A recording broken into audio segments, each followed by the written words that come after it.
silver fillings leak substantial amounts of mercury constantly. The amount increases with any kind of stimulation, and as a result, mercury from fillings produces the majority of human exposure to mercury. The International Academy of Oral Medicine and Toxicology is extremely concerned about the anecdotal claims of safety by manufacturers and dental trade associations that are at variance with the published peer-reviewed scientific evidence to the contrary. The precautionary principle requires action once the possibility of harm exists.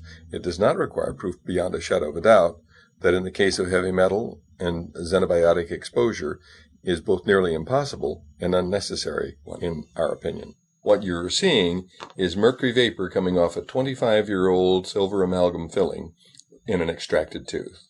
The background is a phosphorescent screen. The mercury vapor absorbs the fluorescent light, and you can see it as a shadow on the screen. This is mercury coming off a filling that was dipped in water that's the same temperature as the human body. This is a filling that was rubbed with a pencil eraser for just a few seconds. Like going to the hygienist and having her clean your teeth. These are not small amounts of mercury. If you can see it, it's more than 1,000 times higher than the Environmental Protection Agency will allow for the air that we breathe. What about the last time you went to the dentist and they drilled on your tooth?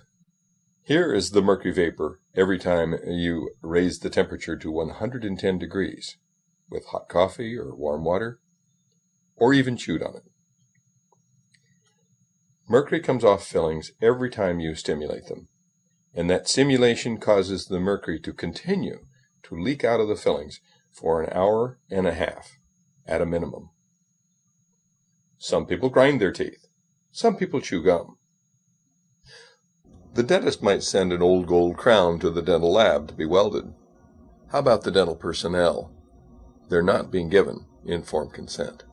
Back in 1985, the International Academy of Oral Medicine and Toxicology set out to determine the amount of mercury that was coming off fillings.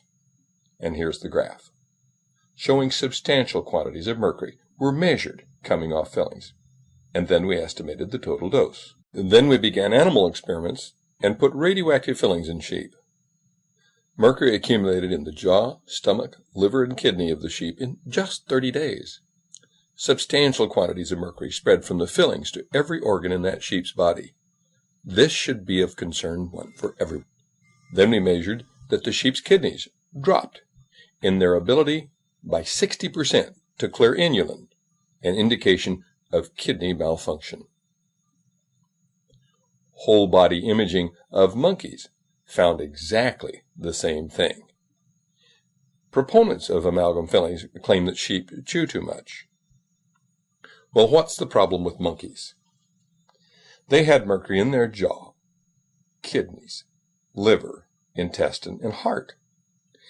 And further research found dystrophic bacteria that were antibiotic resistant cropped up in the intestines within 2 weeks of receiving these mercury-leaking fillings. Further studies have found damage to the ADP ribosylation of brain neuron proteins.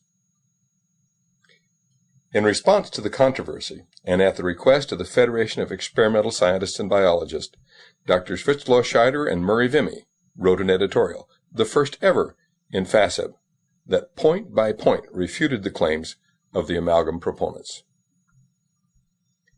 In 1991, the World Health Organization acknowledged that the predominant source of human exposure to mercury is from your fillings.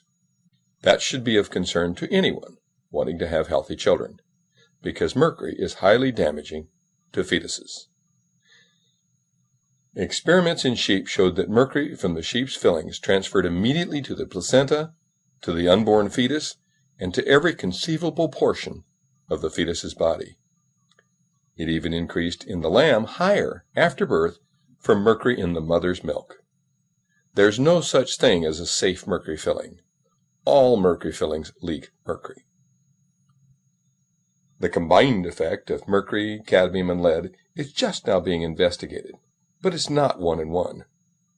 It's synergistic, and 1 and 1 may make 100 or even 1,000. Why is that of concern? Over and over again, we've heard that children are exposed to lead from our environment. Mercury in lead is many times more toxic than just mercury alone. These black, corroded, pitted mercury fillings are used where you must drill away a third of the tooth in order to fix a pinhead-sized cavity. Even if you love mercury, it's the wrong thing to do to the children. It leads to broken, diseased, root canal extracted teeth throughout the rest of the life. It's a blunder that costs the child all through their life. Millions and millions of dollars are spent annually fixing teeth again and again. And dentists don't follow the manufacturer's recommendations. They pack mercury in children around gold crowns, underneath bridges. They stuff it around the gum line in contact with tissues. There's mercury spreading from this gold crown to every tissue in that patient's body.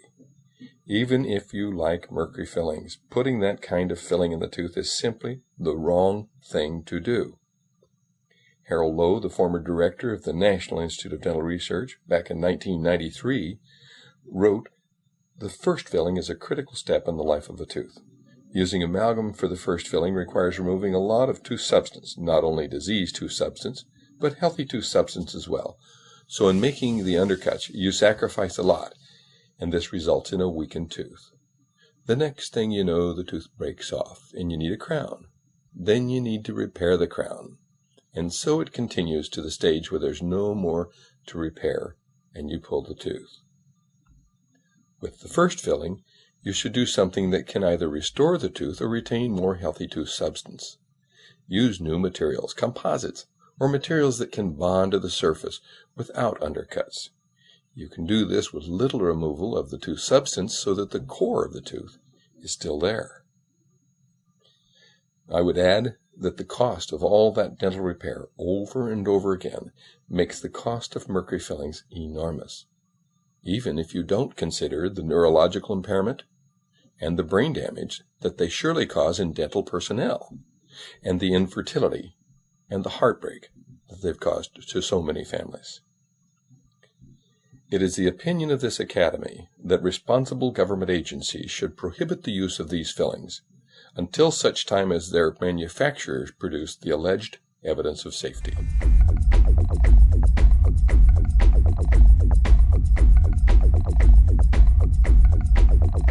Show me the science.